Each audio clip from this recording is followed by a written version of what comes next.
Pastors, I'm standing here at the United States Capitol, and at this place, laws are made. These laws influence us. Whether we're involved in politics or not, it's going to happen. So it's important that we are involved in one way or another, and it's important that you, as pastors, as leaders of your congregations, help your people understand the issues of the day. It's great to give good sermons. It's great to help people understand the Bible. We want to understand Jesus Christ. We want to get closer to God in all the ways that we can. But we have to be specific, and we have to say what it means to be a follower of Jesus Christ. And I think one of the most difficult times we have is with the issues of morality. And we don't want to get into the moral issues with our friends, with our families, and you as pastors, you probably don't want to get into the moral issues with your congregations. And some of the things can feel like moral landmines, especially when you talk about abortion or homosexuality or even radical Islam. These are difficult topics, but they have to be addressed. And when we look at abortion, you're talking about some very startling statistics that you might not even be aware of. For instance, 25% of the pregnancies in this country end up in abortion. These are women who walk into a place and they don't walk out with their children. They're pregnant and they give their children up. And why? How can that happen in America, this great country?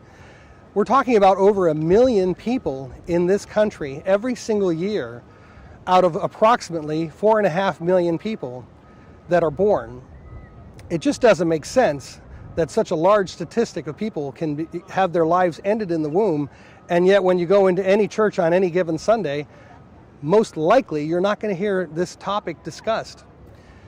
One of the things we talk about is what would it have been like during the civil rights days? What would it have been like for you as a pastor, and you knew that people were being treated improperly, people were being treated horribly, people were being hanged? That was something that was more in your face. It was every day.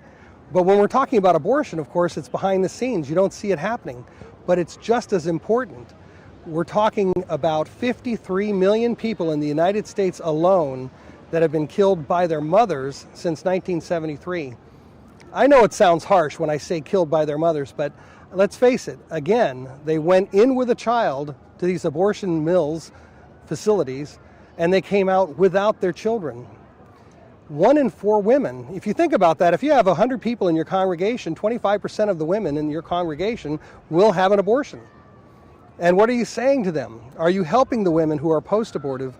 And think about this. What about the women who are going to have abortions? Are you saying something to them to encourage them to do the right thing? They say we have freedom of choice. This is not a choice issue, and I'm sure that if you as a pastor know that abortion is wrong, you know this is not something that one chooses.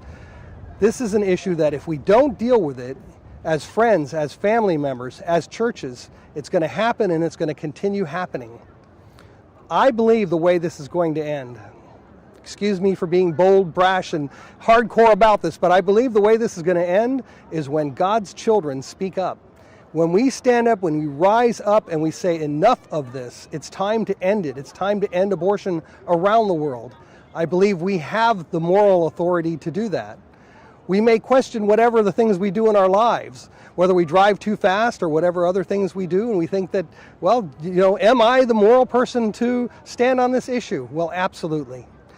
I say to you, if there was a woman standing in front of you with her 2-year-old child, and she suddenly turns and strangles that child, the question is, would you A, start a committee and decide what to do about that?